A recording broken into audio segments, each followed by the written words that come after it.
Hello.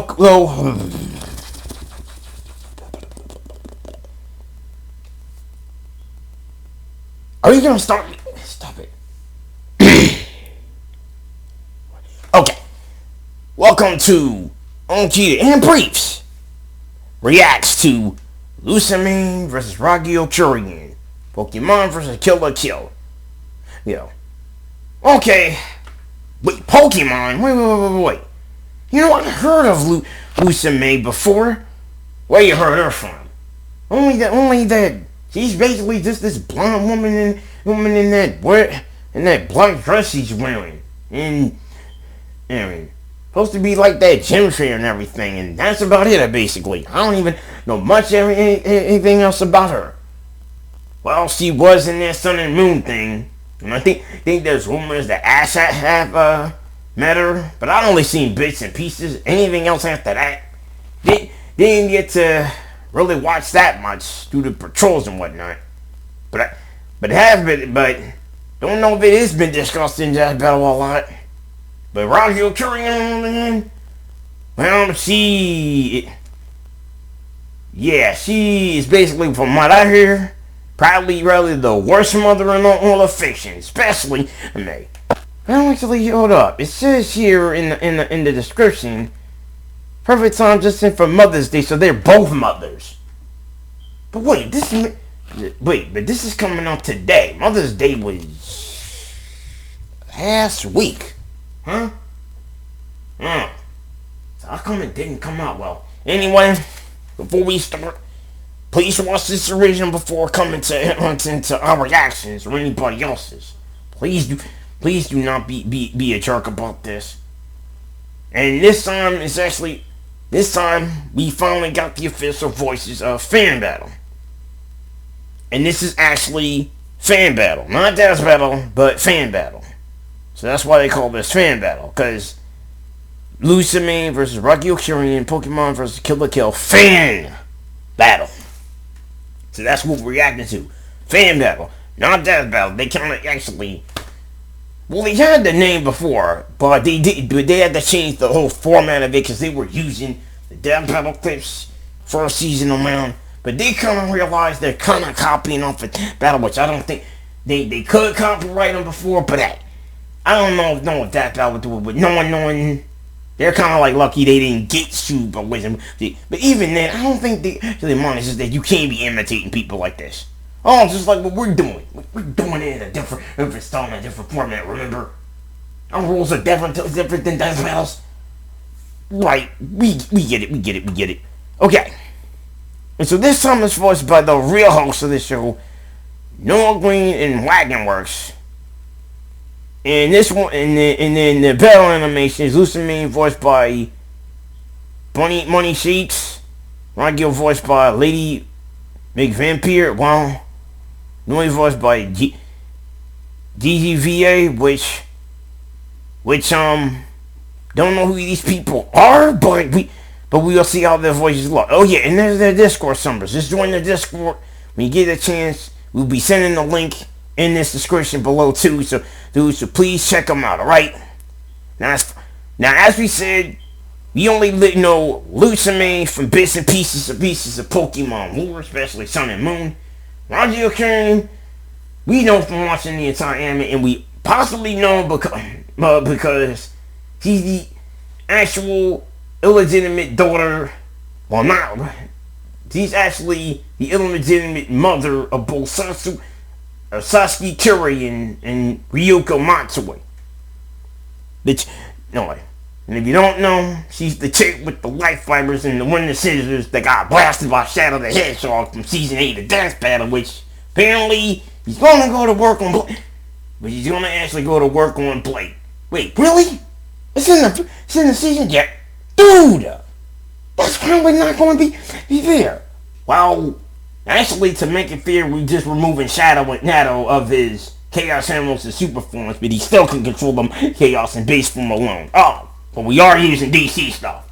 Wait, what? I thought we're not using. He's like, well,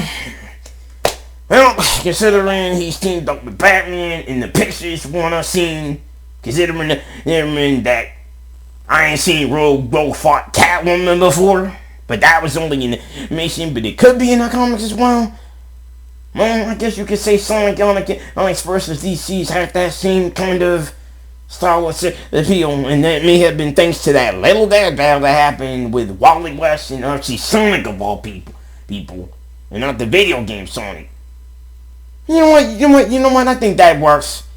I guess it won't be as totally unfair as possible. We're just going to only limit Shadow to what he can have, and I think that should be enough. And I guess that's a valid reason to crossover, since Weiss was the only person that found Bruce Wayne because of the whole billionaire stuff. I don't think Blade would be on too much on the nasty side, but only on the nasty side of her boyfriend was in it. But he's more with laid back on that whole mess. Yeah. But anyway, we're not gonna get to that until we get past all these others, like working on Axel versus Cody, for example. Yeah, we're still working on the animation, folks. We just finally got a plan. Now we gotta put this plan into actual fruition with this. So, but when we finish it, you gonna be seeing it. And from what we're doing, this animation could last about 7 minutes and 2 seconds long. So, in this seconds long, which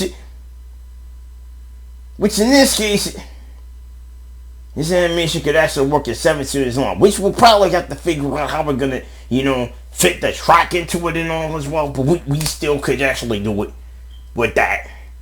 But we will. Trust me on this. But we will. So let's go. But anyway, let's get into this battle between bad mothers who apparently are doing it, or are successful businesswomen and are terrible at being mothers. Or in this case, terrible at being moms, but it's kind of the same thing. You know what, this kind of also... So this battle kind of reminds me of that death battle that happened before Blake versus Mikasa. The one with the fighting game dads, the fighting game bad dads. Could it be... Oh, you mean Heihachi Mishima and Geese Howard? Yep. That's the one. Man.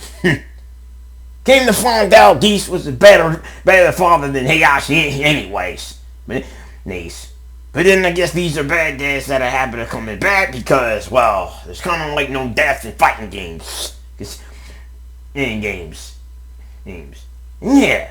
What you... Well, until we want to have Geese be like on fall off the Geese Tower, but I don't know how that bird brain survived. Geese is not a bird. He's a human being with SNK supernatural powers. Which came to find out Arata now has his own versus Yu-Gi-Oh! Backed by SNK money. So, I guess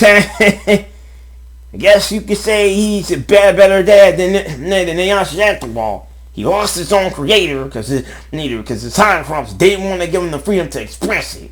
So he moved on to form his own studio backed by SNK money, which means now he could have a Harada-led SNK project, and if he wants to, he could also work with Capcom of all people to give Street Fighter 6 even more of a push than it already has to have one. But we're getting off track as to this. Let's just get into it. Yeah. No more rants. Thank you. Lusamine, Ultra Beast obsessed president of the Aether Foundation. Ragyō Kiryūin, life-adoring CEO. They say there's nothing quite like a mother's love, wait. But unfortunately... Stop.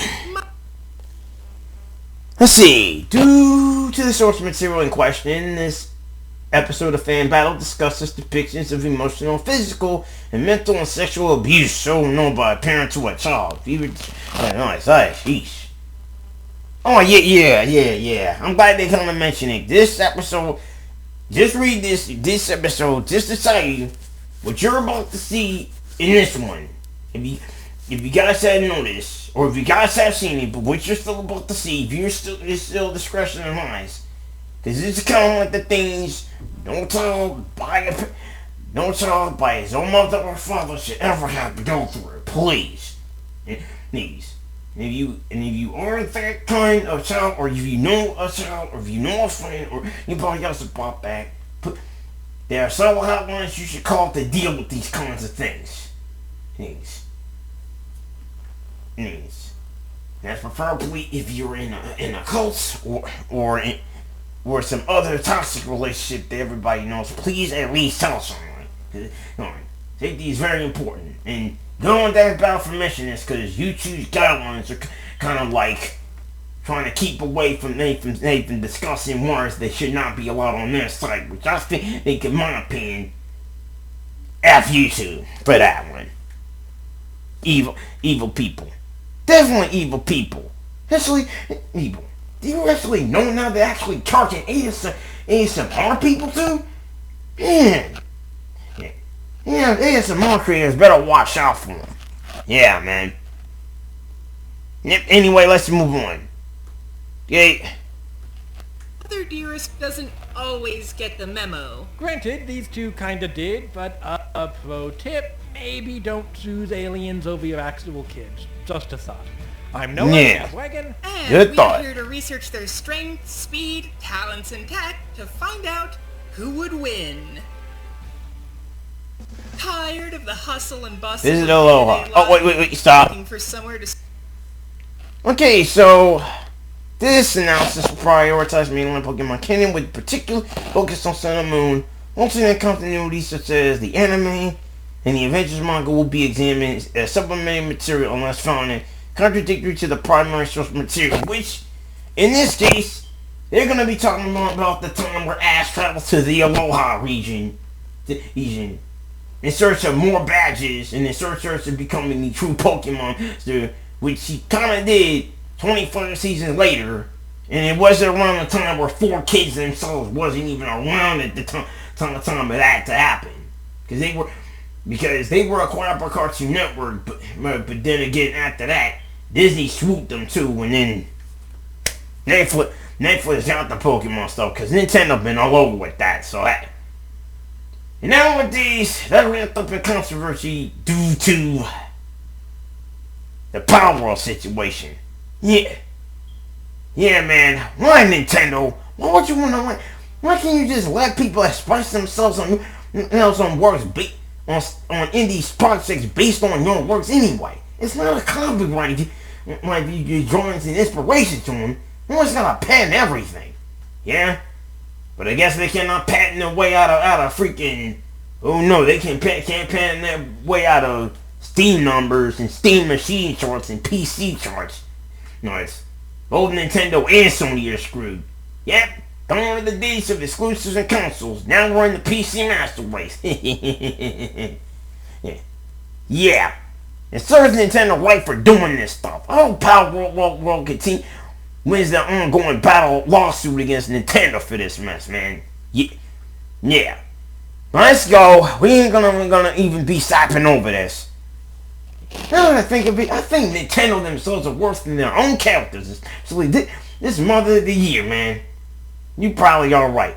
But let's just move on before we even get off track. Vacation, then wait. And by the way, we decided that as a group, we're going to continue to stop and read the text during that, because the last time we actually had to do this episode, was it 4 or 5? Because we didn't upload it yet.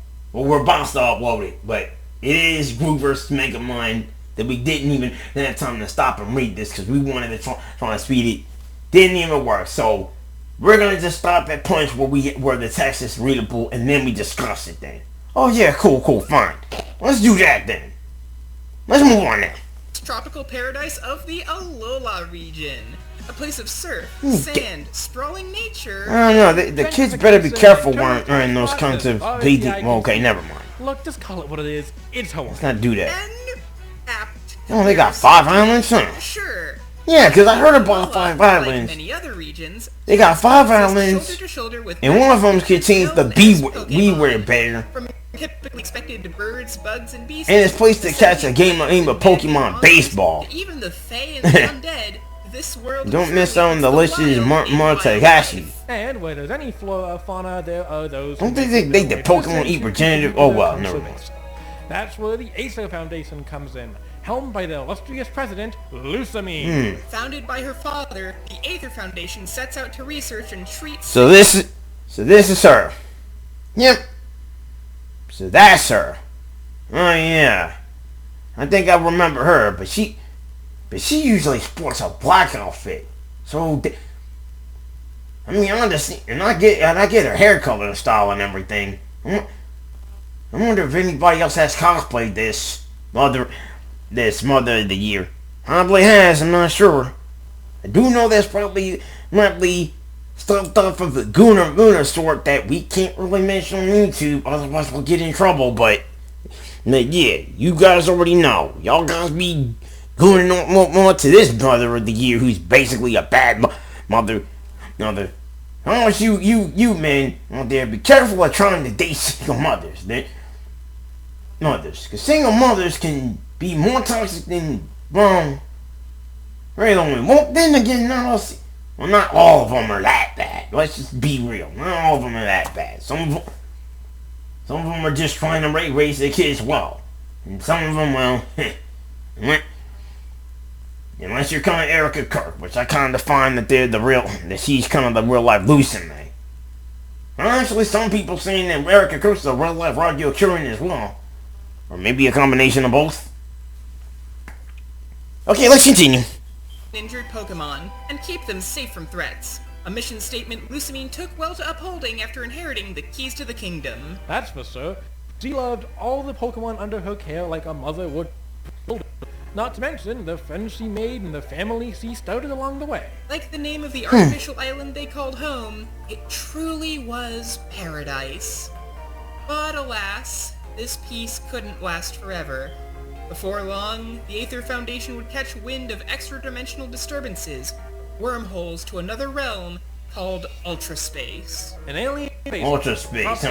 Oh, so this is the Ultra Space. So this isn't. So Ultra Space is kind of like that alternate dimension where alien Pokemon live there. Huh. I guess that. Yeah. Then again, I guess I kind of understand. I think there might be a bunch of Deoxys living there. Just Hawaii. Well, Lusamine's husband, Moan, got researching the phenomenon as well as the enigmatic organisms linked to it, dubbed Ultra Beasts. That is, until he was spirited away into one of these wormholes, but to be seen again. The only trace remaining that he ever existed being his research and the family he left behind. Needless to say, Lusamine didn't take it well. What's worse, instead of grieving openly and healthily like she should have, she was driven to madness and obsession, becoming a more controlling mother and even dressing her daughter Lily to resemble one of the Ultra Beasts, alongside signing off on a project developing life forms bred to be beast killers. The warm, welcoming heart of the Foundation's president had grown inhospitably cold, and dear old Dad's pristine paradise turned into her children's sterile hell. And so, unable to take it anymore, Lily and her brother Gladion fled their family home, making off with the living proof of their family's research along the way. So, Lusamine tasked her grunts to scour... Let's see, her background is parent class, Aether president, head of the Aether Foundation, mother to Lily and Gladion. Oh, I remember. Oh, you know what? I remember those two. That's when I ran into these two in Sun and Moon. Her Gladion was an actual jerk, but now I see why. Her mother is really scarred and for life, though. And she's a mother to all Pokemon, which means the father of all Pokemon could be Mewtwo. Well, you know what? Now the thing about it makes sense. After all, he is the legendary Pokemon, so if you already got a mother, then that means a father, but then, I don't think Mewtwo has. Let's just say he doesn't have the family jewels, and the girl's likely 60% laid, which in fashion sense, 60% laid means she has legs and hips that would pretty much must be going all over the place, which basically you belong to the history of a mother who basically doesn't like her children at all, and I hate that. No. So whoever's sent for this guy, whoever's a simp for this chick here, yeah, you're gonna have a really hard time, considering the fact that you can't get around with these kids. Yes. Hey, who said that? Hey, Breifs. Let's calm down. Move on, man. The region for the two to bring them home. Gladion ended up falling in with local nuisances Team Skull as an enforcer, while Lily became an assistant to Professor... Oh yeah, we remember Team Skull. ...to an up-and-coming island challenger. Lusamine would come to meet this trainer soon enough, but their encounter was interrupted by the intrusion of the same... Also, it was a different trainer in the Sun and Moon games, but not Ash. That's in the anime. Symbiont, but better known as Nihilego. Jeez, look at that expression. No, yeah, that's Nihilego, huh? Someone who feels really normal about this thing. I think it's a Pokemon where you mix nihilism and ego, and that's what I think Lusamine is not that. Her team. She's not just a figurehead after all, she's a Pokemon trainer, and her cadre of colorful collectible creatures is nothing to scoff at. She's only shown to have 6 across the main games, which is fair since that's the most a trainer can carry with them at any given time. But oh wait, 6? Oh, see, she can carry 6 at a time in the regular main game. Dizzying punches and elemental blows. Okay, she carry like more than 6 in the enemy. I'm not so sure, man. Being a ghost. Meanwhile, Lilligant uses Health Drain and to leave foes open for a solo beam to the face. But her remaining 2 teammates, Clefable and Beware, are the star players. So Fable, makes Beware, use of psychic power and fairy magic alongside the veritable RNG spin that is Metronome. Oh, that's a fairy type. Humble and useless splash to attacks usually reserved for legends like Dialga's Roar of Time. Add on her ability Magic to prevent indirect damage, and you've got a force to be reckoned with. Beware, on the other hand, is an absolute beast in its own right. It's been said to have killed trainers by crushing their spines with its hugs. And I think we should read this, though. About something about Beware. So Beware has Moon, Ultra, Sun, and Moon. Moon has the hugging ability, and when they're hugging not like companions, but then enemies after, and many trainers have left because of that.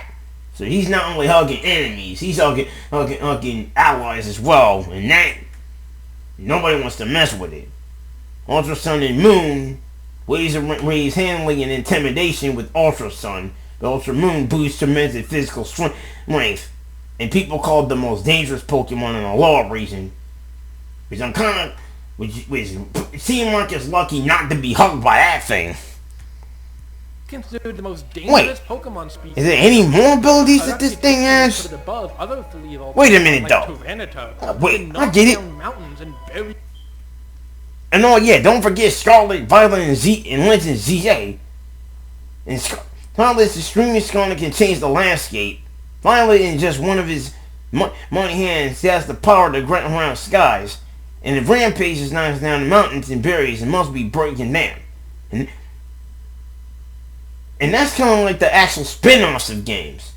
Like Moon, like Pokemon Moon, Pokemon Ultra Moon, and Pokemon Ultra Sun. I think they're all games. Pokemon Scarlet, Violet, and Legends ZA, they're all games too. So they have so it has types of abilities. And Sword and Shield. So Pokemon Sword is where if you see a squadron in the morning, single-minded pursuit of its strength is best to quality pass by. Whereas Shield, the quality shop of a stroke is training itself that the limit can cleave the ocean itself. So yeah, that's different stroke. So that's different abilities for each version of Beware you're talking about.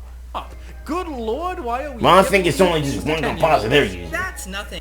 How about Gardevoir, whose psychic powers can spawn freaking black holes? Whoa! Shield radius and accounting for the resulting mass, a black hole of this size should be able to output an energy yield of just over 1 foe. Whoa, 1 foe of energy? Oh, whoa. Yeah. 1 foe energy? Dang. That's how strong a black hole is? Well, according to them, yeah, they're the ones who researched it. See, well, you know, I think in my expert opinion, if you only have a measure of 1 U to foe, it would pretty much, to an energy of a supernova, that would only be just the one supernova. If it was many, it would be from 1 to 5 units of foe. So if one Pokemon could get off that, then yeah, I would say that power scaling in Pokemon could be absurd, but I wouldn't say likely to the degree. It varies by which Pokemon you use in there. So yeah, so we really can't say some Pokemon could be OP unless it's stated to be that. Like with Mewtwo of all people, if you get it by their forms. But we have yet to get to discuss that and research it when it comes to it and Magneto. You're referring to Mewtwo as an it? I mean, did I mean it? I mean him. Yeah. He's, yeah. Well, whatever. Let's move on. About equivalent to that of a supernova. For reference, if you're wondering how many joules that is, that's... Let's see. See, you want to do again, Rice? Okay. In Pokemon Master ZX, Lusamine favors a sync pair with Duskmane, Necrocharisma. However, the game's canonicity to the mainline series is dubious and features a version of Lusamine that has experienced contradicting events for both Sun and Moon in the Ultra games. As a result, it will not be included. So yeah, we're keeping it. So yeah, so there's an Ultimate version of Necrocharisma she sings pair with, but that's only for both the Sun and Moon Ultra games, and the canonicity of this is even referenced at all, but not be included in this research. Could it be like or it could be the Lusamine that wears the costume, and I think that's the costume Lusamine for it. Other than that, that's kind of like the one you're actually are referring to on that. But anyway, let's just move on. The 44th power. If that's not crazy enough, how about even unevolved Pokemon like Diglett, which has been claimed to pull its head underground at faster than light speeds? Like I said... So I didn't even know that Diglett has been traveling at that fast light speeds by her digging. And we all know of is this Diglett is basically based off something out of Dig Dug, but no one talks about Dig Dug, really. They really do. Yeah, no one really talks about it. Wildlife. Sadly, it's like nobody talks about Bomberman either. Brought up better than her actual children. Her ever-growing Ultramania left them subject to horrible mistreatment, as if they were Lusamine's personal dolls to act and dress exactly as she commands. As a result, Gladion became a lone wolf, shutting himself off from those around him, while poor Lily was traumatized and rendered completely unable to help herself. That is, until her new protag Umphi came to... Okay, so several Pokemon, so she has the 6. Wait, 1, 2, 3, 4, 5, 6, 7? Oh! So she has 7. So that's collectible, Illigant, Miss Magnus, Millock, Beware, Lupini, Nihilego. So that's yeah. I think that whole word, the name itself is basically a mixture between nihilism and ego, and then you got Nihilego. Nihilego. I think it's pronounced Nihilego. That is sort of like that. You see, I'm not sure Pokemon embodies that of her, because she does have some ego bonded. You sure? Whoa! She does have the face of it. You 100% sure? Let's move on. Wait, is that Constantine? Wait, oh, that's it. Yeah, that is the Constantine name from we saw out of that battle with Astros and Yugi, huh? Yeah, man. I don't even know if they can actually count the measurement unit, but then in order for them to do that, they would have to actually do that. But even with that, why would you need it if you're only focusing towards Luminae? When this is about specifically Luminae, Not Ash himself. Like, for real though. Let's just go. Let's move on. Courage to bring Mother Fierce's ambitions crumbling down around her. It didn't exactly go according to plan, because even after fighting through Foundation personnel and Team Skull grunts, Lusamine still had a hold on Lily's beloved Cosmog, Nebby, and used its power to open ultra wormholes region-wide. And so, she set off for the depths of Ultra Space, even dragging your boy Guzma along for the ride. There's Guzma, no! She wasn't going Don't to be get a away. dope! In a horrifying display at the height of her delusion, she captured and became one. This dude probably actually merging into a new monster all its own. The Mother Beast. The Mother Beast is a biological... Wait a minute, the Mother Beast, which the name is derived from how the form is referred internally. Probably that this form does not have an official name. Oh yeah, so this is an unknown type of beast altogether. But they couldn't have just called it the Mother Brain from Metroid. So he's basically fused with the Mother Brain from Metroid, and it's actually a square egg or something. Yeah, you know what? Now that I think about it, the Mother Beast, that does sound like something out of Metroid with that mess. Then again,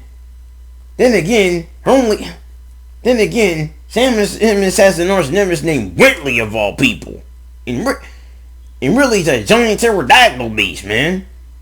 But then again, Fan Battle did that one, so yeah.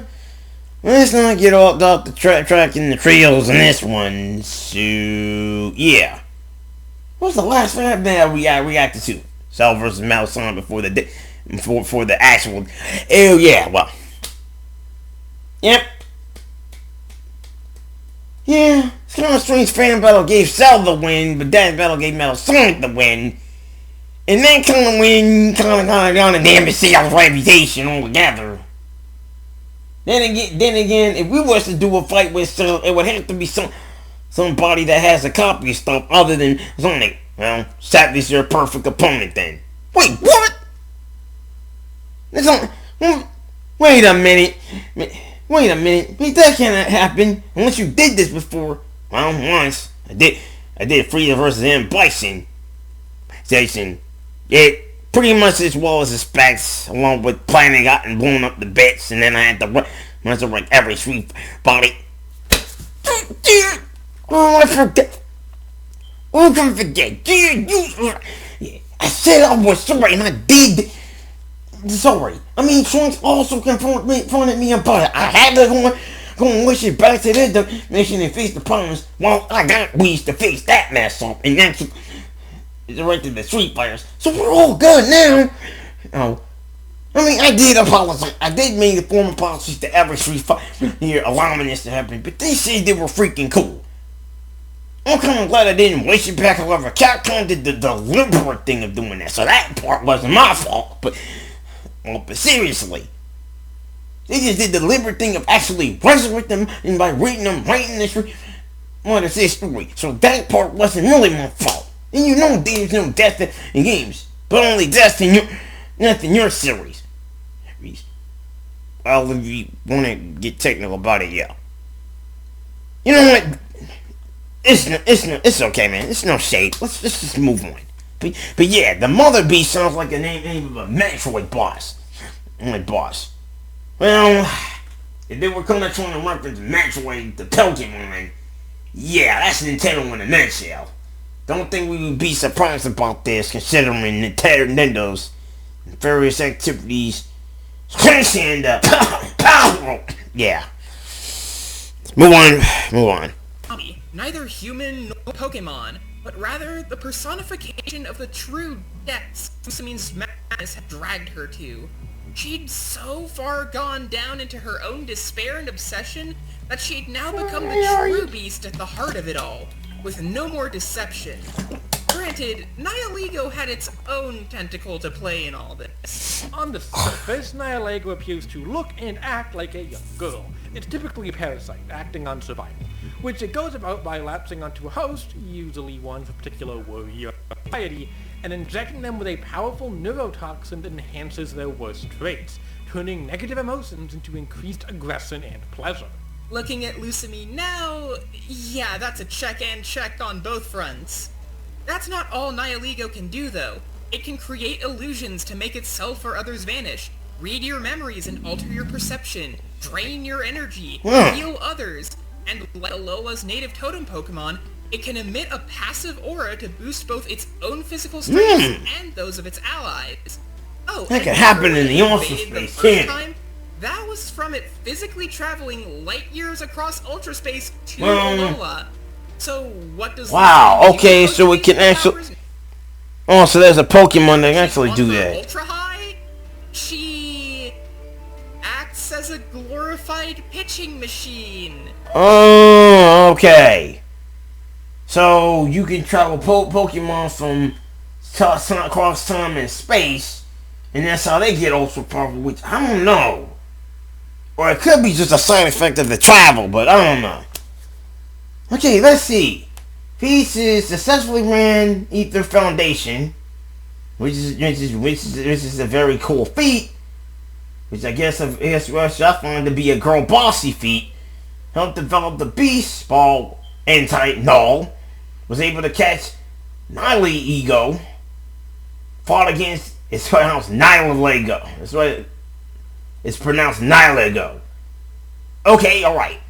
Fought against Elio and Celine. Wait. Wait.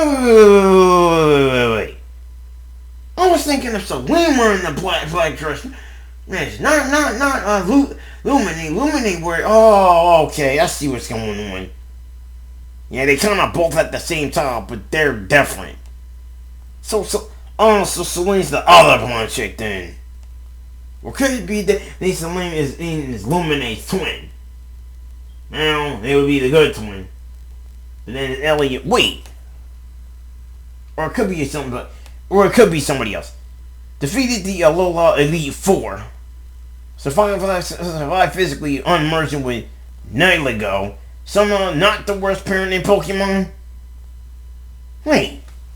How is he somehow not the worst? I mean, how is he somehow not the worst? So, okay, so traumatizing your children and leaving them behind just to chase after an alien baby instead of keeping to your husband and children and keeping to raising them and take care of them is somehow not the worst thing in Pokemon. Oh, okay. Maybe it's because Nintendo over here is being corrupt with how they run things these days, man. And what does Miyamoto's doing anything about it, man? Oh yeah, I forgot. Reggie retired from Nintendo. Well, then again, you got rid of Doug Bowser, so now you got a girl boss running the company. So somehow she's becoming So somehow we got the Lumine, real life Lumine in the Pokemon in the Nintendo space now. Oh boy, now I'm afraid for every girl character in Pokemon gonna end up being a girl boss in Pokemon, and they're gonna try and ruin these characters and make them more insufferable. Please don't let that Princess Peach be this way, man. And we love Princess Peach too much not to go with that mess, man. Yeah, alright, we have to be fair. We gotta move on, man. Really meeting the potential of the moment, huh, Game Freak? Okay, yeah, the game itself doesn't exactly do her justice. Yeah, Game Freak. Since you assume the Mother Bee should be capable of Game Freak. Since you want to shoot Power Roll and everything. Opponent invades its evasion with Double Team. Attack from a distance with Power Gem. Come on, let's not go over there. This has nothing to do with it. That make contact on entry, leaving them vulnerable to a powerful Venoshock. In Lusamine's eyes, she was on top of the world. For even just that fleeting... Yeah, while Nihilego can learn from additional moves, though TM's was not able. While Nihilego can learn additional moves due to TM's S. Okay, I'm reading this wrong. Okay, while Nihilego can learn through additional moves through TMS, was not in Lumine's possession long enough to assume she would have targeted it. Yeah. At least with Ash's Dus's Omnia Pokemon, they were able to stick one to learn a lot of stuff from him. Illuminate not so much. And most of her Pokemon went along with Ash anyway, so... Wait a minute, which reminds me of something, hold on. Moment, everything she could want, everything she had spent so long building towards, was finally hers. But as most villains... Wait. That fleeting moment, everything she could want, everything she had spent so long building towards, was... Yep. Lusamine has met Ash, along with her 2 children met Ash. And then he gets dragged into this family feud. I mean, if that was the case, why couldn't Ash do something? Why can't Ash and Pikachu do something?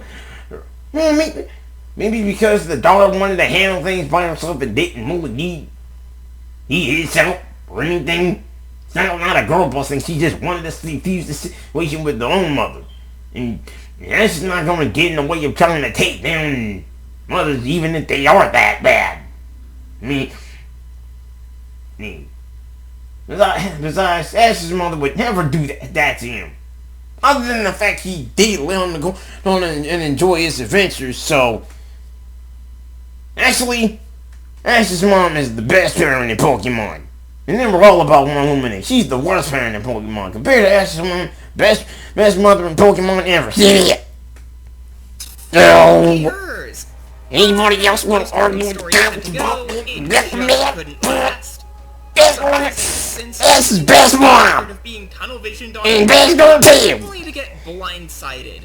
Like how in another universe, she thought she could fight off the legendary Pokemon Necrozma, the same one who can light up all Ultra Space, and got subsequently bodied for her effort. We agree with you on that one. Helpless Lily did the unexpected and stood her ground against the monster wearing her mother's face. No longer just a doll for Lusamine to toy with. For years, Lusamine followed her solitude and loss, and it broke her to isolation and insanity. In contrast, Lily and Gladion had taken their own path, finding themselves among people and Pokemon who could help them grow beyond the abuse they suffered under their mother's thumb. And it's those same connections that would help take Lusamine down for good. After her last clash with a certain island challenger, where her team likely took one too many Darkest Lariats to the head, and a final attack from a fully evolved Super Nebby, the Mother Beast was no more as Lusamine and Nihiliga were left unfused. In her last moments of consciousness, as Lily held her mother in her arms, Lusamine couldn't help but finally notice how beautiful Lily had become as she is. In more ways than one, the power, sorrow, and joy Nihiliga had left her with had Well, thank goodness. turning her into a monster too great to fit in a pocket. But now, perhaps Lusamine can be shown her own help to clear her system of that rot and her mind of her grief. She can never take back what she had done to her beloved children, and the state she was in will never excuse it. But with a fresh start, she can work to once again become the loving mother they used to have. Well, at least throughout the course of many Pokemon, she probably will understand what she did is wrong and then at least go back to starting all over with her children. And maybe not do this again in the future. I'm trying to guess what other corrupt stuff she done within the company, but... Well, none that we know of, so... You know what, I guess they were right. She's not the best. She's basically some of the best mother in Pokemon. This announcement contains sports for Kill. Alright, hold up. Come on, man. Oh, Bob, come on, you guys. Pretty much everybody may have watched or even seen the manga anime by now, man. I'm gonna put spoiler warnings on an almost nearly 30-year-old anime. And by the way, don't you know that some kids are not gonna watch no cartoons anime? They're gonna watch social media stuff. And streamers, man. Bring them on TikTok and YouTube. They're not gonna end up bothering with that. So spoilers for things around here are literally totally gone, and no one else is gonna end up watching this stuff anyway. And even if you spoil it for them, they're not gonna understand it. Well, there may be some people that really wanna watch it. Breifs, you ain't. Please. Are you serious?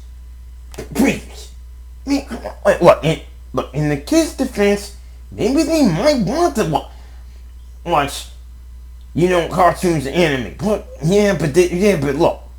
look, in my defense, that's basically on the whole generation thing. And let's be clear, I pretty much think that if you would give these dudes a chance to watch it, so they won't even have to spoil it, maybe they might change their minds. And I don't think there's some people. Here's the thing. No matter what generation, people can't spoil everything for them if they wanted to watch it or not. And there may be some kids that might be interested in watching whatever we're watching. You know what I'm saying? Not all kids can be on Roblox or Minecraft to even know, or Fortnite to even know what all these others are. And most of them that actually play these characters in Fortnite may end up going back to watching and stuff. So maybe that's why spoilers have to be there for a reason. Just like you can't Just like you can't spoil dance battles or anything like that. Now we kind of spoiled most of our season, but you know what? We good. We need to keep spoilers to a minimum. But we do have to announce the stuff. Yeah. So okay, we'll move on. We've come a long way from using animal pelts and vegetation. Yeah, this is an anime we have not seen or heard in a long while. Except for that battle when it comes down to Yuko and Shadow, but let's not get into that. What? Like, what if the whole reason we wear clothes is actually because of aliens? Wouldn't that be kind of sick and twisted? I mean, I guess it would, and in the world of Kill la Kill, that's exactly what happened. Where humanity's actually, it is sick and twisted. It's when you look at the life fibers. Extraterrestrial parasites. Oh yeah, you're gonna be mentioning that. Yeah, these little buggers feed on the life energy of other organisms, and after they first crash-landed on Earth, that's exactly what they set out to do. Just one problem with that. Oh, Columbus team. Couldn't stand the effects of the life fibers hanging around inside them, so they settled for covering the host instead, and particularly targeted humanity's ancestors to live and feed off of, like lice. But in time, the life fibers fell dormant, leaving the rest of the world... I forgot, this anime's got some gratuitous fan service, I remember. And ensure its safe hibernation. A duty entrusted to the Kiryūin clan, who also said a rumor that Fabled Awakening could only... Yeah, that's right, man. They discussed it. They always warned us about gratuitous fan service, and this is pretty much one of the... And she's kind of like one of the reasons. Just as serious as how she treats the rules she readily accepted. So that's Ragyō, huh? Life fiber. The thing is, her being given that almost looks like was a bad... Oh wait, there was a Devilman Crybaby character that inspired this character then. Wait, yeah, she got that same features. Seems to be, She had one goal and one alone in mind. Try and take over the world. See, Ragyō wasn't just doing the life fibers, she was obsessed with them. Fashion Dr. Eggman. To see her dream realized. No length was too great, nor any depth too depraved. For example, she's even founded her own clothing monopoly, Revox. Background. Name Ragyō Kiryūin. Occupation Breifs CEO. Oh yeah, that's the company responsible for generating and experimenting on life fibers. And also the company that might be responsible for two of her daughters, namely Sansui and Ryuko, experiment on it. Jesus Christ. Head of the Kiryūin clan and overseer of the primary life fiber. Mother of two children, not loving them. We already know because two of them are questioning had beat with their mother, and one be involved in a little bit of the Epstein BS that's within this anime. I would like to think that this Kill la Kill series in general was tied to the Epstein files in some way, which we cannot see on YouTube because we can get ourselves in trouble with that. So let's not mention it. We already might be in trouble for saying too much. If you use the light fibers, likes anything, likes and dislikes anything and everything, then having to do with or not having to do with light fibers. So she's been obsessed with life fibers, other than caring for her own daughters. Jesus, man. Jesus, man. Were there any good mothers out there to care for? Well, man, okay, well. Well, shoot. For the exact purpose of spreading the life fiber's influence, and in order to aid in her research and testing, she married one Ragyō Kiryūin and had a daughter, Satsuki, the latter of whom she attempted to infuse with life fibers only for the experiment to fail due to her being too old. Not exactly itching to be gifted that world's best mom mug, huh? Well, when that didn't work, she decided the answer was to have another daughter and experiment on her immediately. Second verse same as the first, and Ragyō threw the infant away when it looked like the test killed her. Okay, seriously, what the hell, lady? Naturally, Soichiro was particularly wow. his daughter's being... Man. When I actually watched this, I forgot how much of a real bitch Miss Ragyō is. Jesus. I forgot how much of a real bitch Ragyō is, man. And yeah, what you do? Yeah, she pretty much got some straight up. She's basically the female Well, at least you wouldn't want to see. Well, she's basically the female version of Heihachi. But let's see. Or basically, what if his mother forgot who is the mother in the Tekken lore? Kazumi? Yeah. What if Kazumi went and done the deed herself instead of like freaking Heihachi? Well, that would have been the other way around. She wouldn't have just killed Heihachi by snapping her neck and then done the same thing, but in reverse. And still would have the same kind of situation. Nation.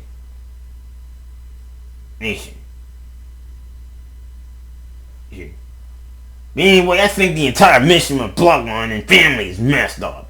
No, I don't think. For all we know, I think the only reason why she employed Akuma in the first place to get rid of Kazuya, he probably may have hated him for the same reason he hated his own father. Probably fearing he could be like them, but at the same time, why would you even get rid of them both? You're just as about as crazy as me, and then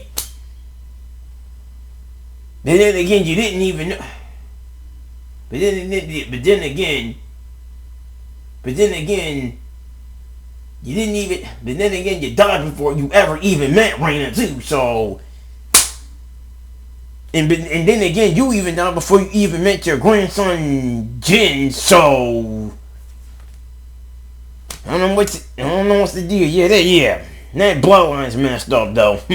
Then again, it's more than the bloodline.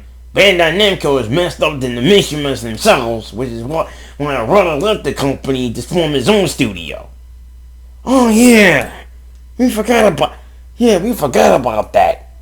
Yeah, man. And Tekken was his baby too, but now I feel like due to Bandai Namco, it might as well even be corrupted within this mess. But hey, that's Tekken in a nutshell, and that's Bandai Namco in a nutshell.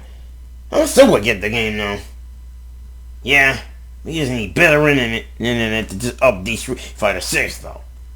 Yeah, that's why I'm probably saving enough money to get it though. Shall we move on? Yeah, let's move on.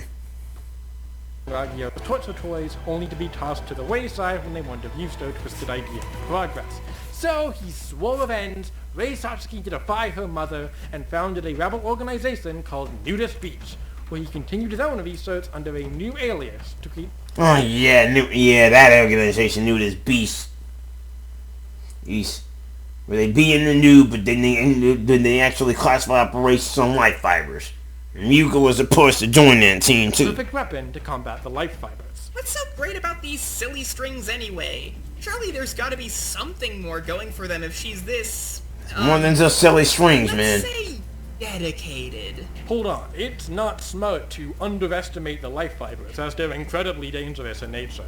The reason the original prehistoric hosts kept dying was because having one inside your body lets it devour your bioelectricity. Yeah,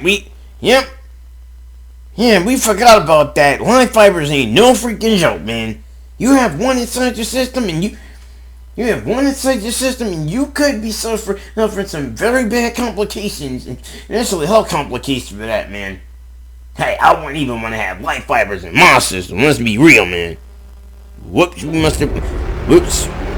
Hold on. Let's get. Hold on. Let's get back on this track. All right. Hold on. Let's get back on track with this mess. We'll be back. My bad.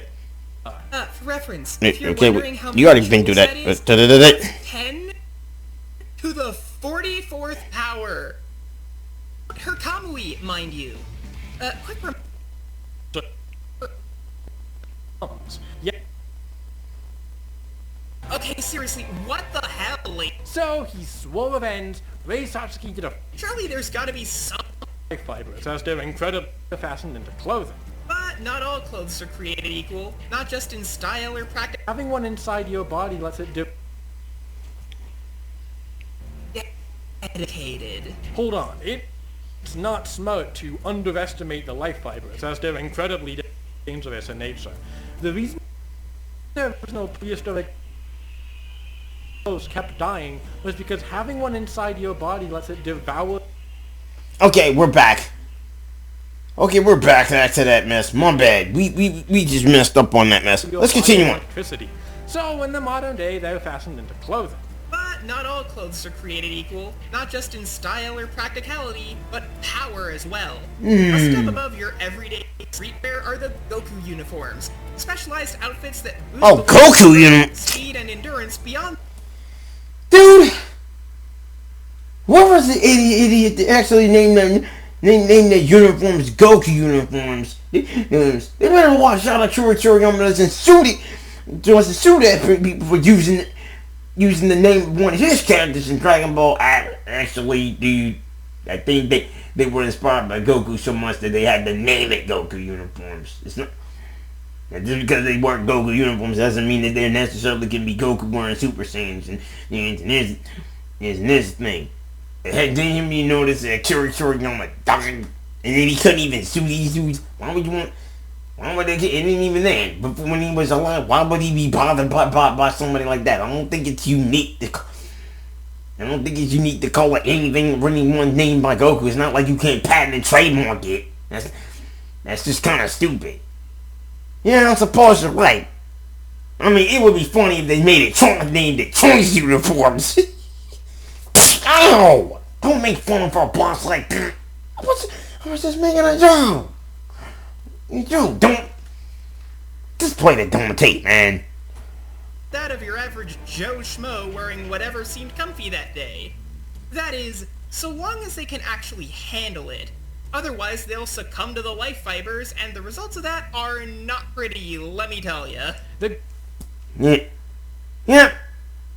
you know what?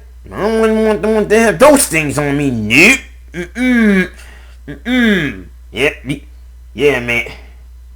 Yeah, you know what, now that I think about it, I just saw one of our co-workers experimented with something similar to life fibers once. Guess what? And he tested on an actual turtle.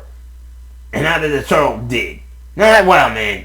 It turned out to even be more dangerous than we thought. So we had to try it.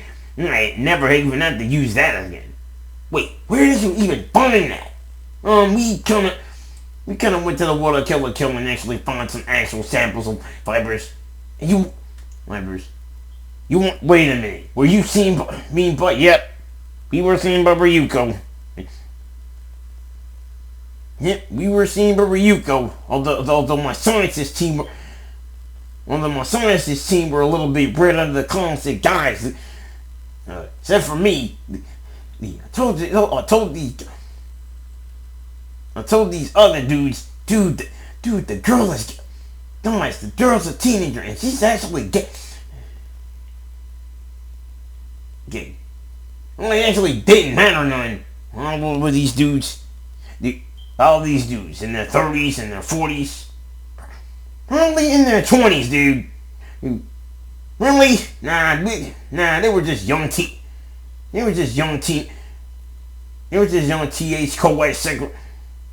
co-ed secretaries. Basically,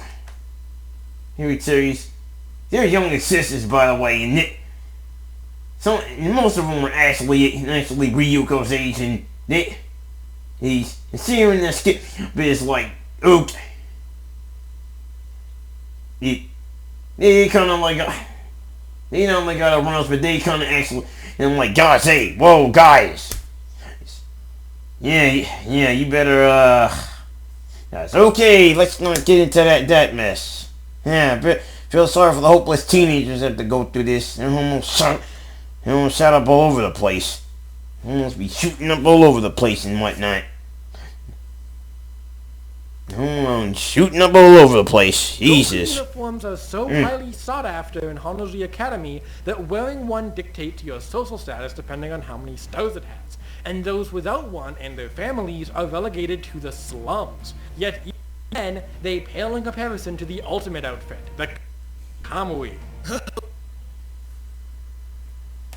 The Kamui known as Zenkats, right? Yep, Zenkats, yep. Zenkats. That's the one. I guess. Yeah, I remember. Yep, that's the one when they were in they were. Bad boys They were like this. I'm like, guys, dude. And crank them up to 11, and everyone's clawing to get their hands on one. Hell, within just days of first wearing one, Ryuko Matoi was able to slice 110 million tennis balls to shreds in mere seconds, clocking in at around a... I bet you that clip is from Death Battle. Yeah, I bet you they're using the clips from Death Battle, man. million times faster than light. You know, we might have to ask the Death Battle. We might have to ask the Fan Battle guys later how they got the clips. Were they using Death Battle footage for the edits, or did they do their own edits?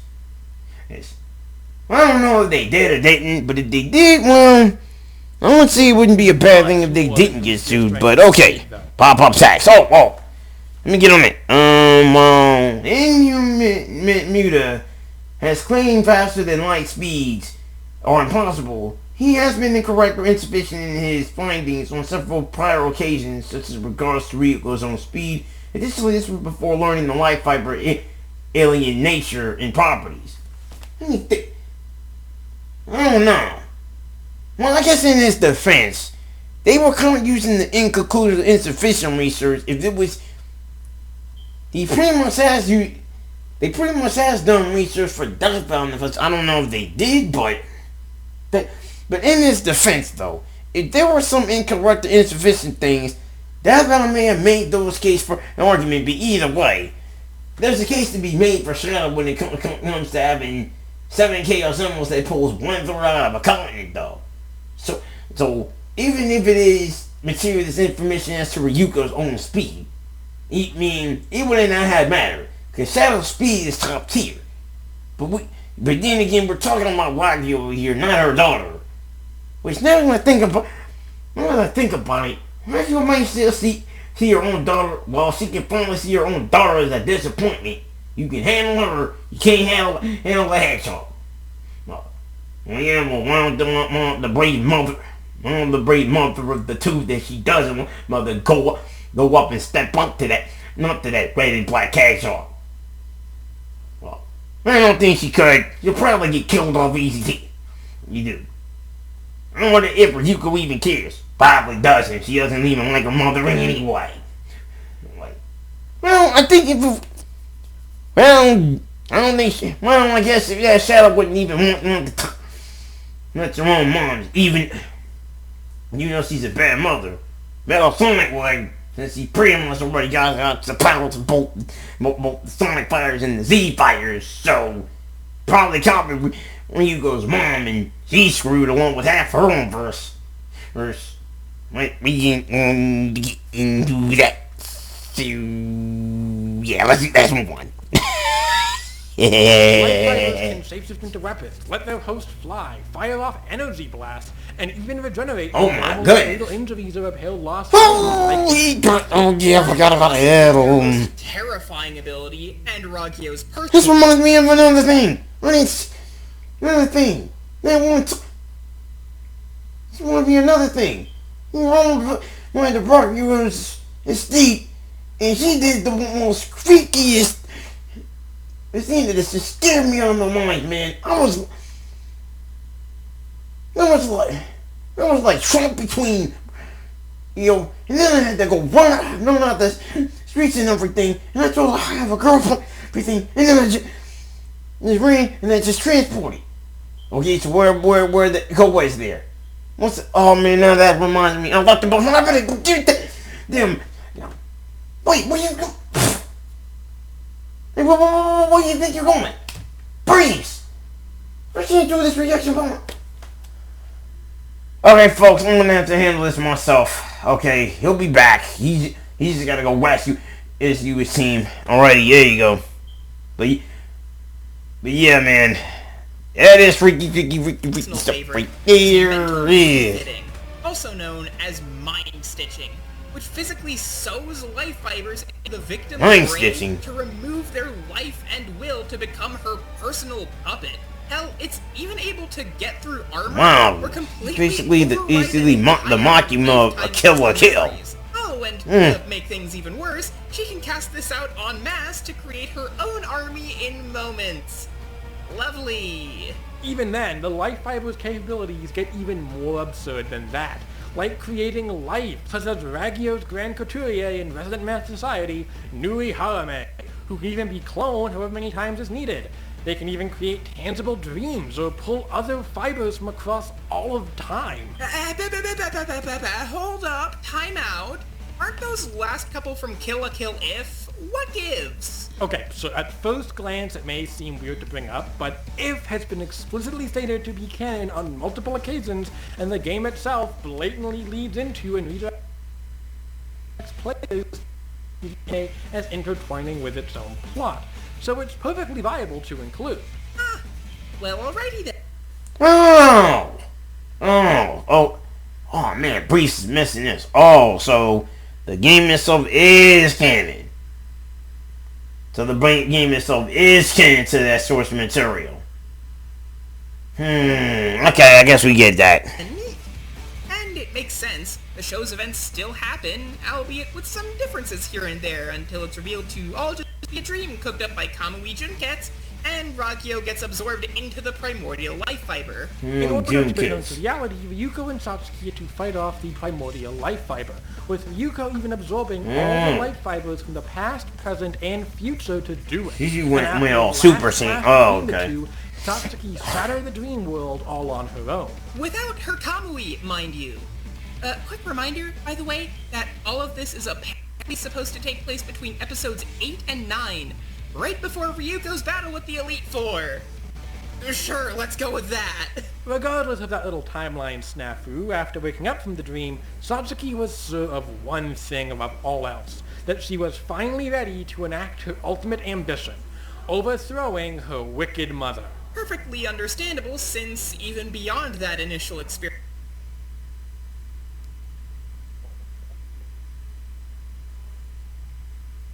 okay, let's see. Are you guys okay? Yeah, thanks a lot, man. Oh, so you're back already? Yeah. So wait, we get into the powers? What did I miss? Well, they were talking about, Kill la Kill. They were talking about Kill la Kill If that game is canon to the official game. All right. Oh yeah, the game. Yeah. Even though I never played it, I understand it is canon now. Jeez. I wonder if our system works can make another game out of this. Maybe not in anybody else's lifetime, I don't think. Oh, well. So we're talking about Ragyō's powers. What are they? Well, the usual fight, but then there's mind fiber manipulation, mind stitching, regeneration, shape-shifting, energy blast, absolute submission. Wait, mind stitching? Wait a minute. She's basically... Oh, great. We got the... Oh, great. The Kill la Kill version of Makima from Chainsaw Man. No, think about it. We need to also put her up against Makima. Well, she wants to mind stitch people. She wants people, and Makima's the control double. So we'll probably see which one has the most control. You know, I think they pick. Spend her time across Satsuki's whole life just tormenting and abusing her. physically, mentally, Yeah, and that'd be a good one for. sexually. Christ. Well, it doesn't exactly get... We're absolutely not showing this. unfortunately. Let's see. Mentally, and sexually. You're absolutely not showing. Thank goodness. Nope. Yep, you don't want to get blocked by YouTube. You're already in enough trouble with YouTube with this already, isn't it? Well, it doesn't exactly get much better than there, unfortunately. It's already with Ragyō this. had done to her was all part of her ultimate plan to turn Satsuki into a proper tool for her world domination, making her feel alone, isolated, and helpless, so that she would be fully susceptible to the life fibers and seeking only the comfort of clothing. This actually isn't too dissimilar from the biblical story of Adam and Eve, who in their shame at their own nakedness sought refuge in covering themselves up. Too bad for Ragyō, because Satsuki wouldn't let herself break so easily, for her will was absolute. That's my fucking goat right there! Needless to say, Ragyō didn't Yeah. take kindly to her That's daughter's all our goat. insolence and responded by overthrowing Satsuki. Actually, I think Ryuko's still best girl. Academy for herself, deploying a legion Nah, of man, Satsuki is best girl. humanity. Who let the comments decide? Who you think's the best girl in Kill right now? A perfect hybrid of No. human and Ragyō, Satsuki, or Surprise! The Satsuki, baby or lives Ryuko? And with Let us Ragyō's know. help, Ragyō molded Ryuko into her perfect weapon to crush all who opposed her. For all of like 10 minutes before Ryuko was snapped out of it by the power of friendship and her inherent need to stick it to the man. all the pieces were in place to finally cut Ragyō's sick desires down to size, but unfortunately for the resistance, he had one last trick up her sleeve. The ultimate Kamui, Shinra Koketsu, and its power of absolute submission. Wow, which awesome. immobilized Oh, I the remember. life fibers in all Goku Yep, I uniforms remember this and thing. left them helpless to stop It's like a whole big Emperor. spaceship. Even Ryuko and Satsuki's own Kamui. It's ironic, isn't it? Ragyō powering up by wearing more clothing in contrast to her daughters wearing less. Sure, it's emblematic of her literal and figurative envelopment by the life fibers, but perhaps it also speaks to the strict desire for control, purity, and gender conformity by older generations, particularly by abusers and fascist regimes, whereas those in the younger generations like Ryuko and Satsuki are more likely to seek liberation from such regressive notions. I mean, Shinra Koketsu even looks like a traditional wedding dress when it first shows up. And that's not even getting into Ragyō's whole devotion to a higher power and seeing those outside it as lesser thing, which I'm pretty sure needs no further explanation. Huh. I never even considered all that before. Maybe Kill La Kill isn't this mindless skeevy fan service like everyone always makes it out to be. I mean, it still has that, but that doesn't mean there aren't actual themes and such to discuss, yeah? You know what? Yeah. Regardless, Ragyō wasn't done just in Koketsu.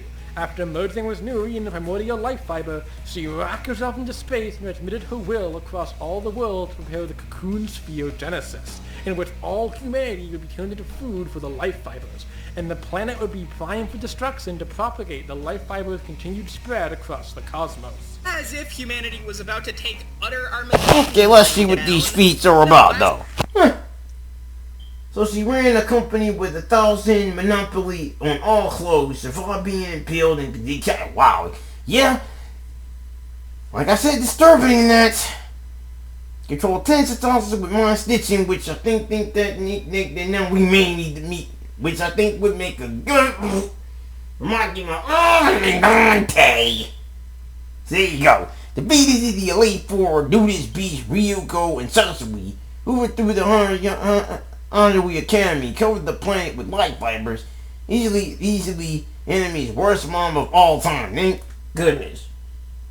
And to this day, she still is. And again, Anton could be taken by Lumine, or either Monkey Moth, but that's discussion word of the time. Let's just Ryuko absorbed all the remaining Goku uniforms to enter Senketsu Kisaragi and chase Ragyō down for a final fight in the upper atmosphere. Where Oh, she yeah, kicked this is her on the mom's dark teeth in horse. and gave the life fibers one last fuck you for them to knock off their shit. Leave it to the voice of the future to finally wake people up to the world's problems, I suppose. Yeah, With Ragyō's strict bear, I don't know how they steal some of this. Yep. nothing left to hide of her true self, she faced the daughters she abandoned, was told simply to come quietly to Earth, with all said and done. Now that she was free of the alien parasites that had consumed her life, she could finally start anew. Even if she would be in custody for her crimes, she could finally be her own person after all this That's time. not what happened. And in that knowledge, she took Ryuko's hand and accepted whatever fate lay ahead of her now. Nah. Ragyō didn't change a damn bit in the face of her defeat, and instead, she tore out her own heart and proclaimed that even without her in the picture, the life fibers would still spread throughout the universe, potentially even returning to Earth someday, before crushing her heart and ending her wretched life once and for all. Good riddance to bad rubs, if you ask us. Live by the life fibers, die by the life fibers. So, yeah, I forgot. The last episode I seen, yeah, she kind of killed her own self. Committed freaking suicide, which, yeah, which is not a good thing for people to do. Listen, guys, if you guys kind of need some help, there's like some programs and numbers that can actually help with trauma and loss. You don't have to go through all of that. And if you guys are mothers caught doing this, you pretty much, that's why being held accountable is a good thing. At least you're actually alive. I mean, Ragyō didn't have that choice. Yeah, man. So I know we're getting mad, but please let's not go and have mothers lost to this kind of thing, man. Let's not do that. Okay, so don't be that kind of Unless you're extra curved, then you might end up doing that, and yeah, good witness to bad rubbish like that. At least Anyway. that's one more abuser out of the picture, and now Ryuko and Satsuki can live the normal lives they deserve to make up for the childhoods they were denied. As for Ragyō herself, though, well, she never regarded her children or the world as worth a damn, so why should they care to treat her any differently in death? But if anyone ever does bother to remember her at all, she'll only be known as being exactly how she lived to the bitter end. Heartless and clothed in sin. Yep. Now, awaken my slumbering life fibers. It's time to take your true form and cover the entire... She died as she always had lived, being the worst enemy mom of all waking time. So I guess that would make Lusamine a better parent than her. What? But then again, for whether she's kind of like the better combatant in fan battle, we'll see. Planet! I don't know, man. Being okay, man. Before we even start, what's your predictions on this, Ida? Don't know if the Pokemon can pretty much get past those light fibers though. Even with black holes and stars. I mean, the supernova can do damage on some of Ryuko's feet, but it's gonna come down to what the attack potency, the speed, and the strength and the durability. Plus, I think the overall hacks to this. I think Ragyō would have the better hacks. So if she could prove herself to be the deadliest combatant in and basically the worst mom of all anime, yeah, I'm gonna go with more with Ragyō.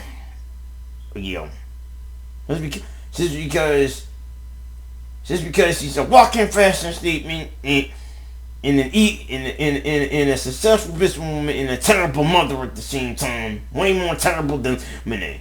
I don't think a Pokemon could do any damage. Miss. Well, I don't even want to see. I was scared of that chick in that sense. I'm gonna go with freaking Lusamine, man. I mean, cause I don't want to see this chick in my nightmares again. Alright, you're gonna regret that. Hey, the fighters are ready. The numbers are crunched, and it's time to run this. Let's get ready for a deathmatch.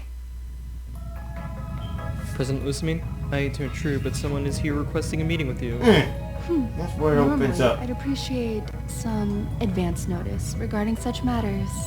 But, very well. I will meet with them in the conservation area shortly. Actually, President Lusamine, So read the do you prefer text. to hold the meeting Yeah. here? Fine, send her in. I might think about doing... I was gonna think about doing something like this for one of my episodes, but...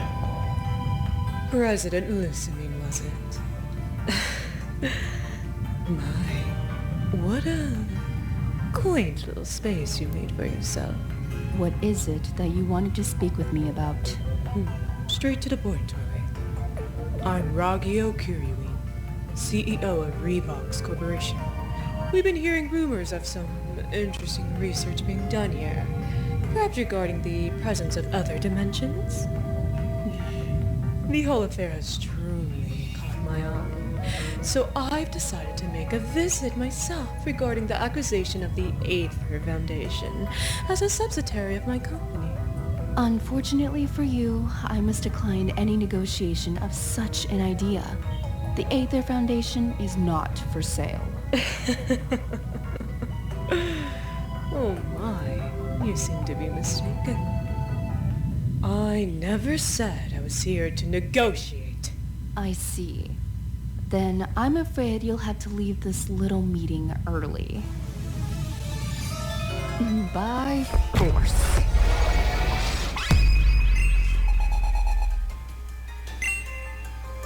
We're getting the sprites on with this. And he put some of the scripts going on with that. There's a little bit of let me guess. There's a little bit of animation with text reading about this. Okay.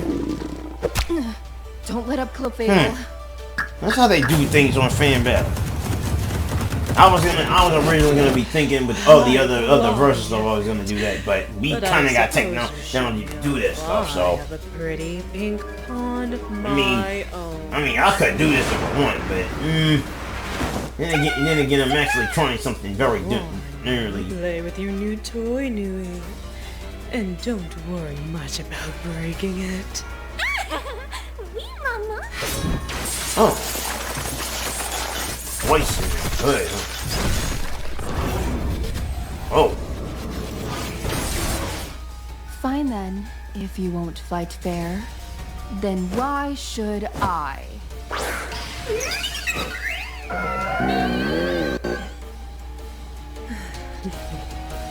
Bien the loss.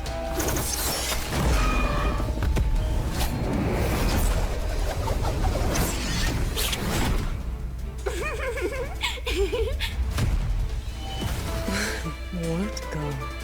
Challenging me like this while wearing something so blasé. And that ridiculous hair. You're one to talk, strutting around so garishly like some bird. Have you no shame?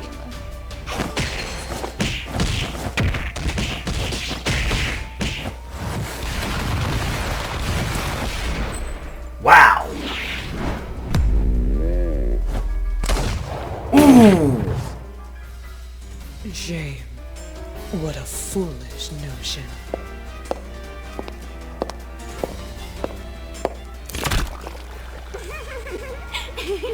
If I had any need for shame, I cast it aside long ago, thanks to the glory and power of the life fibers. Impossible. What are you? Allow me to give you a taste.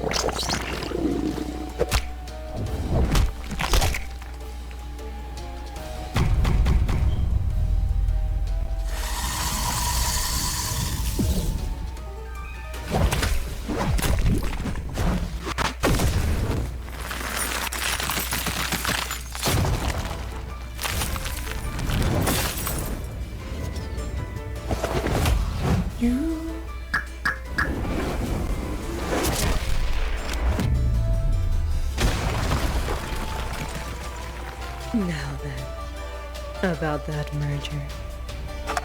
I'll show you a merger.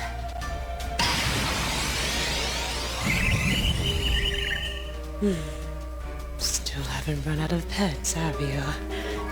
That's right, Nihiligo. Come to me, my sweet beast.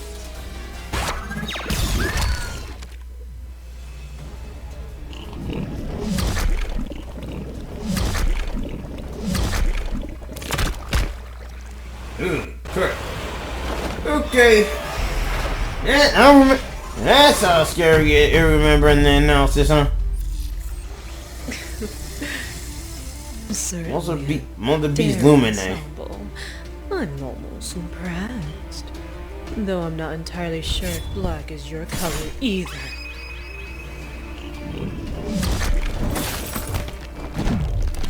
Woo! Okay. Wow, man. Okay. To the ceiling. Whoa! Wow! Come on then. Where's the resistance? What happened to all that bravado of yours? Don't tell me you really just wanted to lay down and die. Yep. Because if you do, I'll I'm hoping Luminate's winning this. Now, don't be too sure, man. Do not be too sure.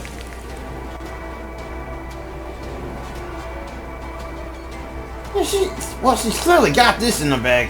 Yeah, Mother Beast radiance herself to counter, and her only way it is careening into the water. The life fiber's true majesty. Behold, life fiber domination.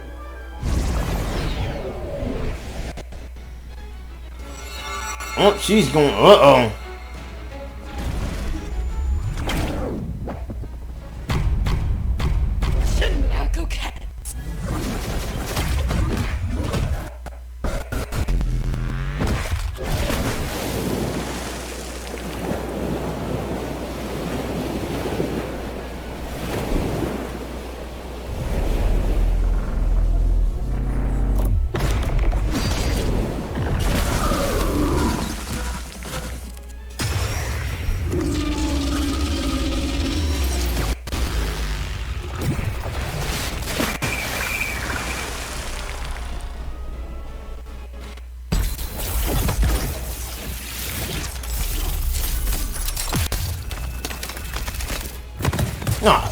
Oh, god damn!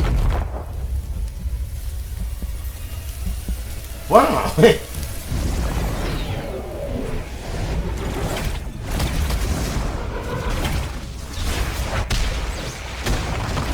Geez, in the mountain. That's far enough.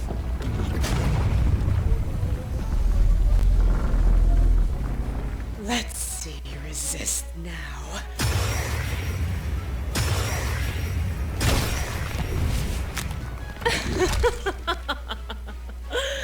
I do.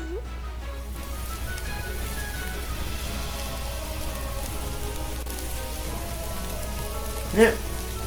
He's trapped in that whole thing. Oh my god. You. Oh wait, that's an illusion. Okay.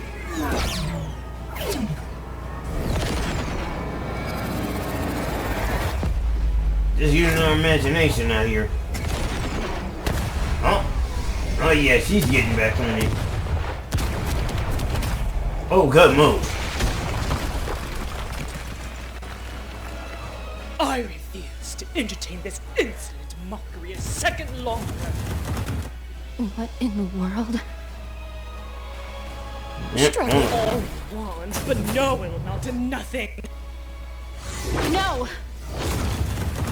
Perhaps I'll just leave you to it. I have more important affairs to attend to anyhow. Enjoy the final moments while you can. Now then, time to leave a new pattern to this worthless planet.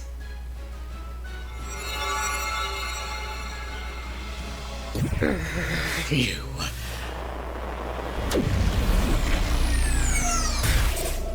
Oh my god. You putrid harlot! How dare you have the audacity to still be alive?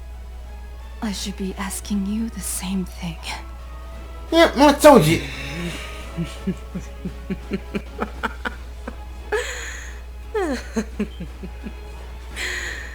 No matter. You're too late anyway. Perhaps witnessing the apple with your own eyes will let you learn best. Another Ultra Beast? You poor, simple woman. This is something far greater than you could ever comprehend. More your life fiber. Yeah. As if you weren't satisfied treating your superior like a toy. Now you dare sully the primordial life fiber? So be it. I'll prove to you the difference in our standing once and for all.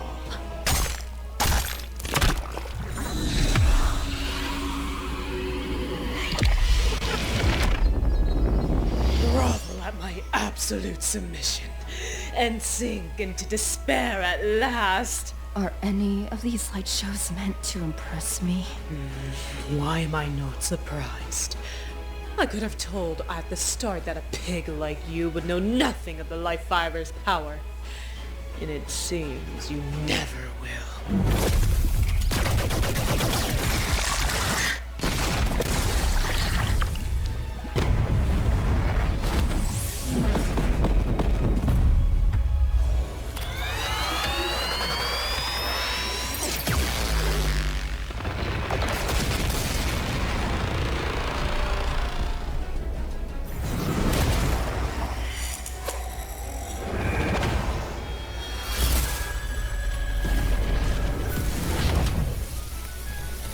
Whoa! Who won?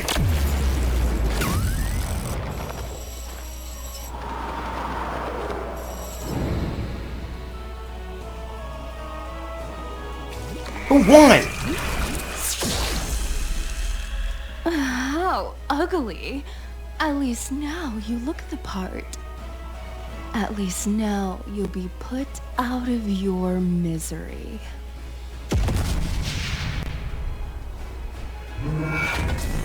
Hold on. It could What be. is this?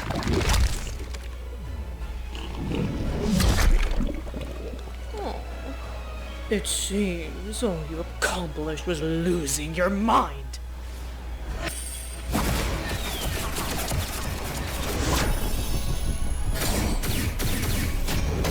Dang. Or perhaps you now understand your station.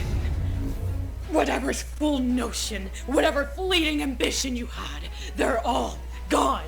Now lie down and submit. Be an example for all your inferior kind to follow.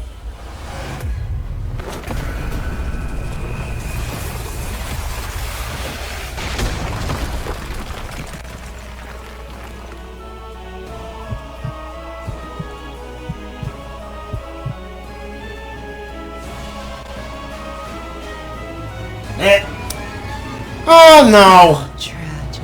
All that fight, and all for naught. Perhaps now you finally come to learn your place.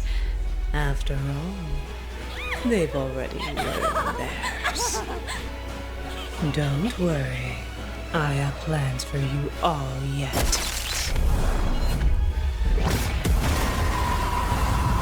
Though really, you should be dressed more suitably for the part. Ultra space, was it? What a better frontier to spread the life fiber's dominion. No. My dominion.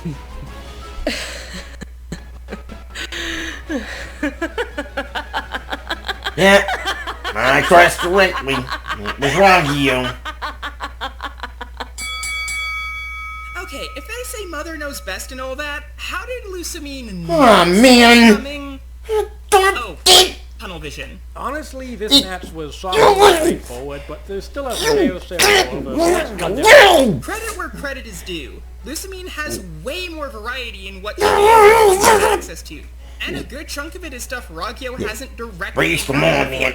like a lot of her elemental options, status effects, and a veritable randomizer wheel that is metronome. Furthermore, Lusamine and her Pokemon will be able to Oh, man. submission as Sadly, though, that's No, you gotta get me out of here. I don't even know. Hey, man, look, this is on you, man. I'm not getting involved. Most importantly, because Ragyō is just a tough bitch to put down. brute force, not gonna help. Status effects, out of luck. The regeneration on those life fibers is crack. Being able Help me, dude. You got to help me. Dude, I'm not even involved, man. I'm not even involved. I'm just gonna read this. Well, it's possible to progressively extend the nature of evaluate poison status effect. It overtakes the like bomber abilities. Non-Lego does not naturally learn any moves that can reliably inflict it.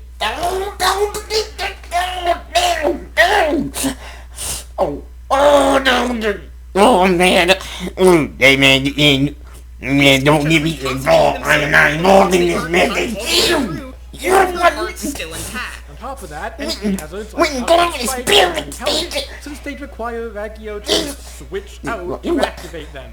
And even if not, well, she can just fly over them, thus making them relatively useless. None of that's even mentioning the sheer difference in numbers. On the surface, Ragyō may look like she's flying solo against a full team of 6 plus the Mother Beast, but remember that she has a whole legion of covers and new clones at her beck and call, completely flipping the script. The stat gap doesn't exactly help things either. Figuring out Lusamine's power level is a bit tricky, as she is consistently lost like listening Pokemon like Solgaleo, Lunala, or Necrozma, and other continuities aren't much kinder to her. In the manga, she gets one-shot by Necrozma, and in the anime, the same happens in her fight with Ash. And in both instances, this is Lusamine while she's merged with Nihilego. However, her team should at least be on the same level as your average believable. So she gets one-shotted by Ash, man. What do you think it was going? Man, getting one-shotted by Ash is one thing, but oh, I can't Breifs, just calm down. She is not gonna come in this lab and intro. Alright, look, just read this. Ultra Sun and Ultra Moon and Lusamine can challenge the player in a title defense match. However, the chronological order in which trainers have fought does not always indicate that their strength in universe. Her spotty record against other characters that the caliber Light Team Rainbow Rocket also makes proper skilling questionable. Oh man. Yeah. Can they even give more than what argument on this? Who can create black holes with energy yield of approximately 1 foe. Meanwhile, the Mother Beast has some level of power above that. But don't forget that Dream Satsuki created and later shattered in If. Yes, it is a dream world, but it's explicitly described as tangible, so it should be physically applicable. Which then raises the question of how big it is. Well, on a few occasions, we see several stars in the sky, and the dream is referred to as its own timeline. So it's very likely that it's comparable to an entire universe. Given that Ragyō's game was still the spread of life fibers, even in the dream world, it would have to be.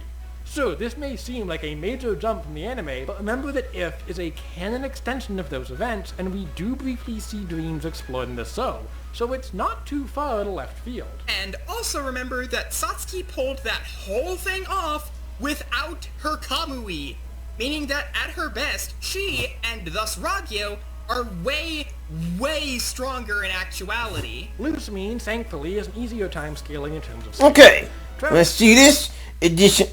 Additionally, okay, let me see this out here. Okay, additionally, Ragyō has directly stated that a single thread of the primordial life fiber is able to create concepts such as space and time, further supporting this level of power, or potentially even higher, due to its size and volume. What the dang it all, man. Goodness gracious, yo. Space should be a comparable experience for all Ultra Beasts, so Nihilego would thus be as fast as Solgaleo or Lunala in this regard. While it's not entirely clear what the upper limit is for distance, we do know that the Ultra Warp Ride can extend about 6,700 light years at least, and it takes around 3 minutes to do so, reaching speeds around 1.2 billion times faster than light. Definitely impressive, but once again dwarfed by Ragyō, who did scale to Ryuko absorbing life fibers from across time and space.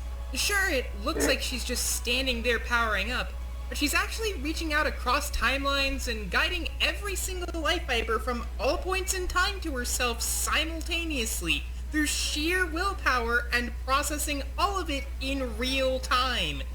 Even just going off of the 44 or so we see in the scene and assuming they're coming from a different universe, this would put her at speeds around 11 quintillion times faster than light. Okay. That's a difference of roughly 9 billion times in Ragyō's favor. Whoa! Ragyō's generation should be just as fast. You can't steal your own daughter. And they're the mother to her own daughter, even, man. Damage range. On the other hand, Lusamine doesn't carry healing items on her, but even if she did, they I'm about to run, man. Breifs, just calm down, man. It's only a matter of time before Ragyō... What we're gonna do if she shows up in all that, man? That pesky mind stitch. Seriously, this shit is fucking broken. Ragyō can use this sucker on anything with a nervous system and sap their bioelectricity on top of being a physical attachment, unlike your run-of-the-mill mind control. Plus, it's strong enough to pierce through armor and rewrite a lifetime's worth of memories. Hell, Ryuko only got over it because she had the willpower to reach into her brain and yank them out. And something tells me Lusamine can't exactly pull that off herself. Well, you could draw a parallel between the mind stitching and Nihilego's neurotoxin. It's an apples to orange comparison. The neurotoxins don't function the same way and are nearly as thorough, not to mention the fact that they rendered Lusamine insane at least, and a mere extension of Nihilego at worst. So the mind stitch would be particularly effective. Not just her, but her team too, since Ragyō can cast it out over... Okay! Jesus, you gotta be throwing the numbers at this mess, man. Always with this mess. Really. At the one-merchant with Nihilego, Lusamine was left in critical condition. Was requiring a relocation to Kanto for care. However, any indication that Nihilego toxin was responsible for the entire extremely entire... Okay, I'll read it for you, man. Just calm down. So after unmerging with Nihilego, Lusamine was left in critical condition, thus requiring her relocation to Kanto for care. However, any indication that Nihilego's neurotoxin was responsible is entirely speculative. What does that even mean? It means whether or not the neurotoxin never was involved in this fight with Nihilego's ability has some, or whether the mother brain has little to do with what's going on. So it's entirely speculative at that. So it's debatable whether or not this will be in any way. Hundreds, if not thousands of people at once. I guess you couldn't even. I guess you can make a case with that as well. But it also renders Lusamine's prior advantage in versatility completely moot. That said, there is one exception in, of all things, Mismagius, as the Mind Stitch hasn't been shown to work on souls or spiritual beings like it. Hell yeah, I love Mismagius, man. Lusamine was a dastardly foe who wouldn't go crazy, but Ragyō's stubborn ability, obscene physical edge. Lusamine has much greater versatility. Lusamine has much greater versatility, would actually hold initial numbers advantage, and could theoretically get lucky with Metatron Wind and much more slower. And whether they're vulnerable to stitching in mind, but little, if any, were to bypass Ragyō's rejection, but say versatility is stolen by mind stitching, but this is flipped by Noi in the covers. Which are the actual life fiber codes that's... Oh my goodness, man. How do I even be one with these covers? You know, mental tailoring let her cover her bases and take a beastly edge against the Aether Foundation's matriarch. Lusamine tried her damnedest. Well, meanwhile, while that is the case, Ragyō has much stronger and faster feats. Mind stitching could instantly be an instant win con, and she has in regeneration. Could mind stitch most Lusamine's team, and Noi in the covers outnumber Lusamine's team, but lacks versatility on her own. Initially outnumbered stat, and Metronome could do something really funny, which doesn't mean nothing to Ragyō. If you have less minuses and more pluses on their side, which means I'm gonna be in trouble if I'm bowed out. Dude, calm down. Let him finish, man. But as it turns out, she was just on a whole mother level. This match's winner is Ragyō Kiryūin. Oh, dang it. Ah, dang it, man. What was it? What is going? Oh man. Hey man. Well, at least it was a good episode. I'm glad they're voicing this whole team. Gotta give it to the editors, creators, and voice actors for this. They did a good job. What's the next time? Oh. It's a Lich from the Adventure Time? Who's he fighting? Aku for Samurai Jack. Not surprising. It's about time we get to see Aku fight. So yeah, I guess that should be the end of the first episode of season 2 of Fan Battle, and perhaps they're doing that Fan Battle, but they're doing that thing already. Yeah, and I'm actually gonna be freaking screwed about this. So I guess this should be the end of it as well. We had a good time actually watching this a couple of times, even though there was kind of hit bumps. We're probably gonna have to do edits on this. But let me know. But I guess as we understand, yeah, now I understand. I think I'm about as screwed as Lusamine is screwed. Well, you gotta admit, she had an impressive team and she had more abilities that could compete with Ragyō. But Ragyō was on a different tier from Kill's side out of the spectrum. Okay? Although it could be, okay, that could be the downside effect. Besides, I think Anchor Twisted Nihilism wasn't even going to get past Ragyō's suppressive speed and strength feats. Plus also regeneration is off the charts at this point, even with those sections of life fibers though. Hate to be the and that mind stitching, hate to be the one to be controlled by this and like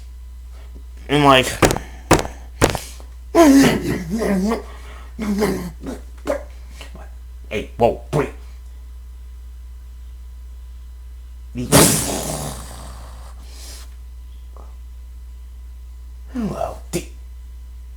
Hello, dearie. What can you do? Would you mind if we which one of you James, now you're getting pieces of blood. Yes. Well, it wasn't me. You have to ask our science expert for, isn't it? You have to ask our science expert for, yeah, because it wasn't.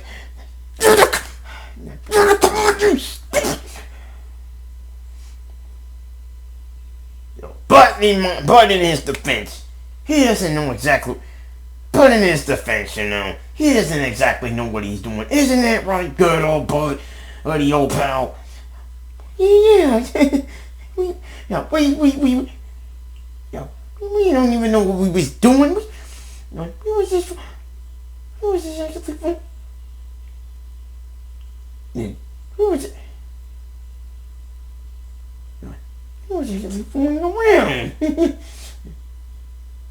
I mean, we kind of need it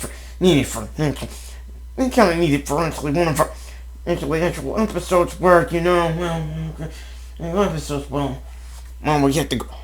No, we have to go experiment with the and then black and chocolate.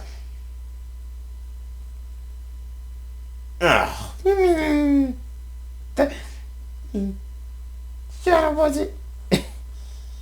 I can't really go over so many times how much of my own doing it. How I did it. Why was you so smart? Why don't you go? Why don't just go find that little hedgehog and not come after me? I ain't got nothing to do.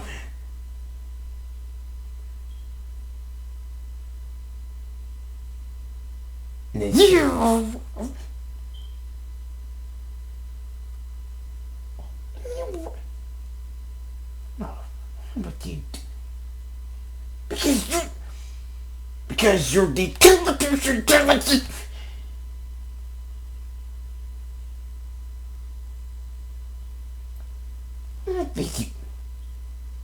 I want, but Of course you please want to ever.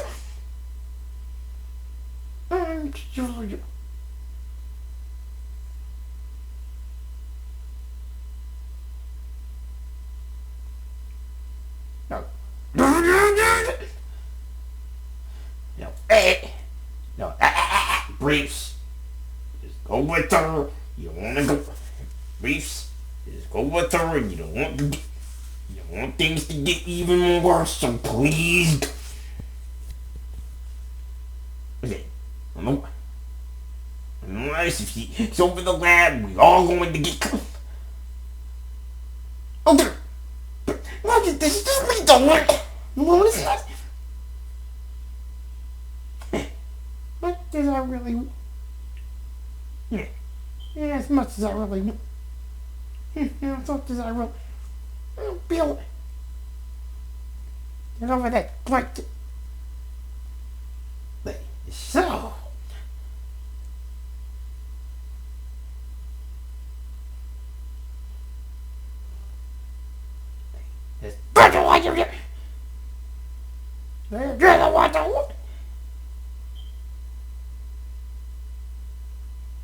Really not. I wonder it. Now you can't even experiment. Now that you cannot experiment. Don't worry, I'll be. Don't worry, I will take care of your bed, Rain, and then I'll return it.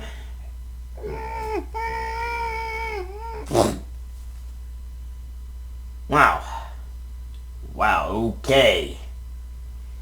Don't know what that is about. You go traveling to another unit, you're onto the kill person, you get the fibers experiment on. That's exactly what happened. But don't worry, he'll probably be back for the next reaction. Don't worry, he'll be back for the next reaction, as well as, you know, the one I'm coming for, like Albert and Kazuya coming up soon. We still gonna be working on this channel, you know, getting the Cody versus Astral Thing Phoenix and this, and other than that, and then expect to see a Cody Finals preview coming up this week, coming up as well as more playthroughs over in the Akuma Productions channel. But other than that, this is Unkgeta Blue, and Breifs is pretty much his hunt with the miss, with the mother of the What's Earth's anime mom in anime here. He's here, but he'll be back soon. Trust me. That's me. He's just going to have to spend some time with her right about now. But other than that, see you guys next time. Bye.